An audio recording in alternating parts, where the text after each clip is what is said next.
নমস্কার, good evening. একটা breaking news দেওয়ার জন্য এই শর্টসের মাধ্যমে আপনাদের সামনে হাজির হয়েছি। সূত্রের খবর, সোমবার অর্থাৎ আগামীকাল পশ্চিমবঙ্গে লাগু হতে চলেছে এসআইআর। যে এসআইআর নিয়ে এতদিন বিরোধিতার সুর আমরা বাংলা শাসক দলের পক্ষ থেকে শুনছিলাম বা বিভিন্ন বিরোধী দলের পক্ষ থেকে শুনছিলাম,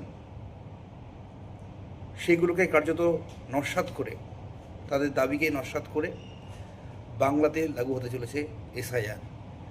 আজকেই শুভেন্দু অধিকারী জানিয়েছেন, বিরোধী দলনেতা, ভবানীপুরের সভা থেকে, যে কালকে এসআইআর ঘোষণা হওয়ার সম্ভাবনা রয়েছে। এটা একটা খুবই তাৎপর্যপূর্ণ। তো স্বাভাবিকভাবেই দেখা যাক সোমবার কমিশনের সাংবাদিক যে বৈঠক রয়েছে দিল্লি থেকে, সেই বৈঠকে কী সিদ্ধান্ত হয়, সেদিকে নজর থাকবে আমাদের।